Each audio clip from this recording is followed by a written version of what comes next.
Alors, la date. Comment est-ce qu'on fait pour générer la date de manière automatique et euh, de manière que si vous ouvrez la facture plus tard, la date de création reste intacte. Ce problème, j'ai passé 3 mois avant de trouver la solution. Donc, il y a l'option qui est Now, qui permet de générer la date de manière automatique. Là, il me génère la date actuelle. Ok. Donc là, j'ai tapé Now, j'ouvre la parenthèse et je fais. Il me génère la date actuelle. Là, c'est parfait. Il me génère la date et l'heure actuelle sans que j'ai besoin de taper. Donc, ça stipule que chaque facture que je vais créer aura la bonne date lors de l'impression. Parce que après l'impression, on ne peut pas modifier la date sur le papier. Ok. Mais cependant, si vous revenez plus tard ouvrir votre facture, et bah, il va mettre la date actuelle. Ça veut dire que si vous revenez en 2030 ouvrir la facture, il va vous dire que bah, il est en 2030. Parce que c'est now en fait. Il est question de créer une date automatique, donc une date qui se crée actuellement, mais qui reste statique sur le long terme, qui ne change pas. Ok. Parce que là actuellement on est à 15h01, on est à 15h00. Mais plus tard, si j'actualise cette facture, vous allez vous rendre compte qu'on est passé à 15h30. En fait, il se met à jour automatiquement. Pour éviter d'avoir ce problème, il faudrait générer la facture, il faudrait générer la date avec le code, avec la programmation. Et pas cette programmation, celle-ci c'est une programmation cellulaire. Cependant, il y a la programmation VBA qu'on a utilisée qui est plus intéressante. Ça veut dire ici, il va déterminer l'heure. Donc, petite parenthèse pour le VBA, vous venez ici dans développeur et ensuite vous faites Visual Basic. Cliquez dessus. Donc, ici j'ai programmé chez moi, j'ai un code qui me permet cellulaire d'accéder directement. Cependant, il y a la programmation VBA qu'on a utilisée qui est plus intéressante. Ça veut dire ici, il va déterminer l'heure actuelle et il va la formater en fait pour vous transmettre cela dans la facture. Il ne va pas vous la mettre ça sous forme de code parce que là maintenant on est passé à 15h01. Donc si j'actualise le code, vous voyez ça passe à 15h01. Ça veut dire que si j'ouvre la facture à 18h, bah, ça va marquer que c'est une facture qui a été faite à 18h. Pourtant j'aimerais bien que si j'ouvre ma facture à 18h, que ça me dise que c'est une facture qui date de 15h par exemple. Ok. Donc pour cela, je vais aller dans le VBA. Et je vais lui demander de me générer une date. Alors, ce que vous allez faire, quand vous faites de la programmation, vous n'êtes pas obligé de comprendre ce que j'explique. Si vous n'arrivez pas à comprendre, c'est normal. C'est tout à fait normal que vous n'arrivez pas à comprendre. Mais ce que je vous recommande de faire, c'est recopier exactement ce que vous faites. Recopier à la lettre et avec le temps, vous allez commencer à comprendre. C'est comme ça que j'ai fait pour maîtriser la programmation. Au début, je disais c'est très compliqué, j'arrive pas à comprendre ce qu'il fait, mais j'ai décidé de copier exactement ce que j'ai appris des autres. Et à force de copier, j'ai commencé à comprendre le système de fonctionnement et je l'ai adapté à mon entreprise. Donc si vous ne comprenez pas tous ces codes-là, écrivez exactement ce que j'ai écrit et puis vous passez à la page suivante. Ok. Donc ici, il est question de générer la date. On peut créer un bouton qui le fait de manière automatique. Ça veut dire, on va faire time. Il faut toujours commencer avec stop. Okay? Stop time. On va à la fin, on fait entrer. On va écrire simplement stop time. Vous allez à la fin, vous faites entrer. Stop time range. Supposons, on a fini avec R. Supposons T, c'est le temps. Range, on va ouvrir la parenthèse. On met les guillemets. Range T1. On ouvre les guillemets et on ferme la parenthèse. Range T1 that value equals format. Donc equals format. Là vous devez ouvrir la parenthèse et maintenant le now qu'on a mis là, c'est ça qui apparaît ici, mais cependant il est formaté. Ok, formaté. Et donc on ferme la parenthèse et à l'intérieur, là on a fermé la parenthèse du format. Ici c'est la parenthèse du now. Avant de complètement fermer la parenthèse du format, on va mettre une virgule et on va définir comment doit être notre temps. Je vous conseille d'utiliser le temps que vous génère Excel pour éviter des problèmes futurs. Parce que moi j'avais créé mon temps. Bref, ici il faudrait mettre le temps comme ça apparaît en Afrique, ok? Parce qu'aux États-Unis, vous remarquez le mois, le jour, ensuite l'année. Cependant, si vous faites une facture comme ça au Cameroun, On va vous dire que c'est pas, enfin, que vous êtes en juin, pourtant on est encore vous êtes en juin, pourtant, vous êtes en mai, pourtant on est encore en avril. Donc il est question d'organiser ça, parce que là c'est une facture anglophone et c'est pas organisé en jours, mois et années. Donc ici, quand on fait format, ça veut dire qu'on récupère déjà le temps et on l'organise comme on veut. Alors comment est-ce qu'on l'organise? On ouvre les guillemets, ensuite on ouvre un guillemet, ensuite on fait D, donc le jour, on met jour deux fois pour définir la date sous forme de 01, 02, 13, ainsi de suite. Si vous continuez à mettre un D, il va par exemple abréger les jours. Ça veut dire au lieu de lundi qui est peut-être le 3, il va mettre LUN. Donc il commence à abréger le jour. Si je mets D 4 fois, il va commencer à essayer de me déchiffrer le jour en fait. Donc on va déjà partir sur la base de ce qu'on veut créer qui est DD. Ensuite après DD, je mets en tiret, je mets MM. Voilà, je peux mettre au slash comme ça, ok. Ensuite je mets MM qui est le mois. Ensuite je fais un slash et je mets YYY, ok. Une fois que j'ai fait ça, je fais espace. Maintenant je mets les heures, HH MM. Donc les heures on peut coller. Ensuite là je ferme mes guillemets et maintenant je vais essayer de générer ce code pour voir ce qui s'affiche à T. Ok, on va essayer de le faire. On génère, tac, et là il nous sort la date parfaite avec l'heure. Ok. Cependant, si je viens ici et que je mets D une fois, il va commencer à me deviner le jour en fait. Mon D, si je mets un code D, il me devine. Enfin, si je mets un code D et que ça passe à 4, il me donne directement le jour. Parce qu'on est lundi aujourd'hui. Donc ici, si je mets M encore une fois, il va essayer de me deviner le mois. April. Si je mets encore M, il va me donner le mois entier. Ok. Voilà.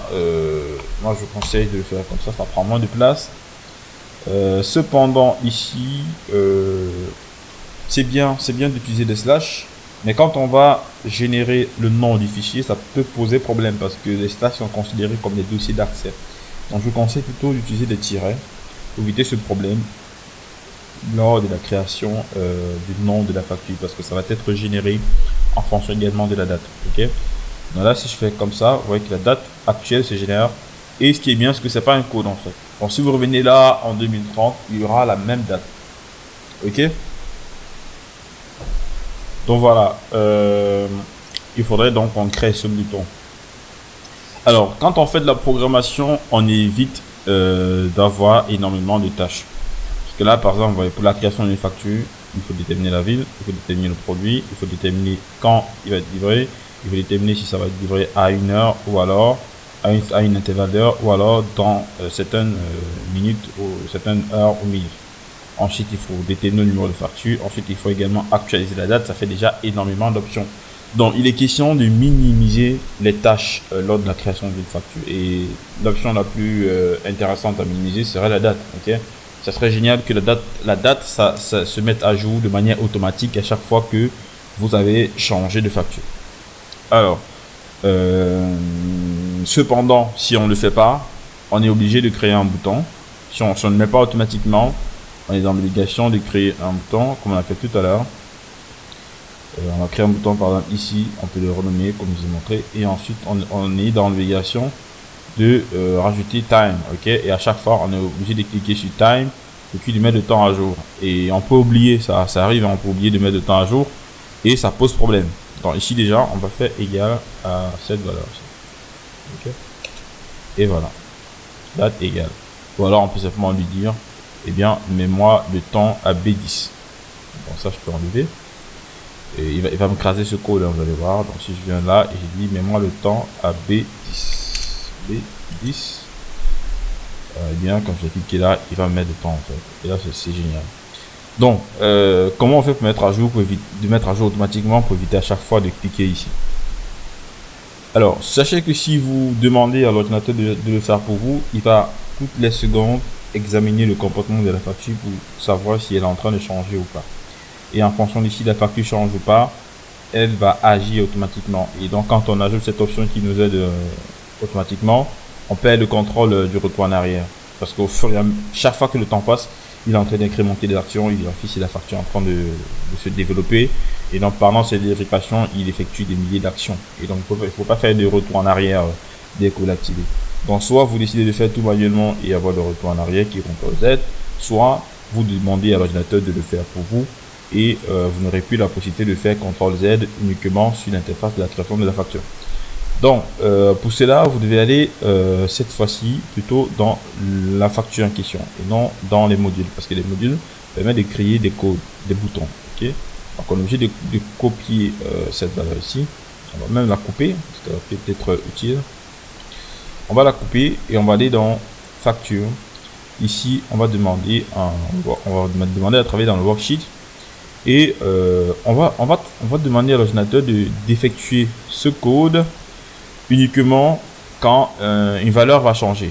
Parce que là, on peut faire en sorte qu'il effectue ce code à chaque fois qu'on sélectionne des cellules, mais ça va demander à l'ordinateur de travailler énormément. Donc du coup, il faudrait exécuter ce code uniquement quand, par exemple, le numéro de téléphone change. Parce que ça peut arriver. Enfin, avant, on faisait modifier le nom, la date de la facture en fonction du numéro de facture. Ça peut arriver que la personne demande à... Ouais, et ça peut arriver qu'on fasse par exemple une erreur au niveau du numéro de facture. Par exemple, on avait fait la facture 80, ensuite on a refait une facture, on a oublié d'incrémenter la facture. Mais cependant, on a mis les informations exactes du client. Bah, qu'est-ce qui va se passer? On va enregistrer la facture, mais il va maintenir la même heure. Cependant, il faudrait faire en sorte que quand les informations du client changent, c'est en ce moment que l'heure change. Parce que si on change les informations d'un client, ça veut dire que c'est passé à un nouveau client. Et donc, du coup, il y a eu une nouvelle facture et il y a une nouvelle heure. Cependant, la facture qui change de numéro de facture ne justifie pas que c'est forcément un nouveau client. Ça peut peut-être être qu'on a fait une erreur lors de la création du numéro de facture. Et donc, c'est la raison pour laquelle ici, je vais prendre Change et je vais décider de changer la valeur du numéro de téléphone. Donc, uniquement quand le numéro de téléphone va changer que la date va changer. Okay? Tant que le numéro de téléphone ne change pas, la date restera la même. Alors, comment on fait ça? On va ici dire if target.address. Donc, ça c'est une manière de trouver la valeur qui ne doit pas bouger. Ok. If target address equals this one. Donc, target address égale à range. On va ouvrir. On fait range combien? Je vous ai dit lors des précédents cours que quand on a fusionné des cellules, il faudrait prendre la première parce que si on défusionne, il va automatiquement rentrer à G ici. Donc c'est G14, ok. Donc if G14, je ferme. Dot address, cette fois-ci on va plus dire valeur, ok. Dot address. Then, en fait, ici on n'a pas besoin de dire si cette valeur est égale à quoi que ce soit. En fait, on dit simplement si l'adresse ci a changé, parce que là on est dans l'option de change, donc on est en train de demander à l'ordinateur vérifie si cette adresse est en train de changer. Si ça a changé, alors dans ce cas, ouais, quand j'ai tapé entrée, il m'a mis tout en majuscule, ça veut dire qu'il a validé mon code. Alors, then, ça veut dire alors, donc dans ce cas, génère-moi ce code. Dans ce cas, run this action. Et qu'est-ce qui va se passer? À chaque fois que je vais changer mon numéro de téléphone, eh bien, la date va se mettre à jour. On fait un test, donc je rajoute un 0, je fais entrer. Là, il me dit block if without and if. Donc ici, il me dit en fait que le bloc n'a pas de and if. Simplement parce que quand vous faites un if ça veut dire si, ok. Quand on donne des conditions dans VBA, il faut fermer la condition après. Parce que là, il ne sait pas à quel moment la condition se ferme. Donc il faudrait qu'après savoir rentrer cette valeur, on arrête la condition.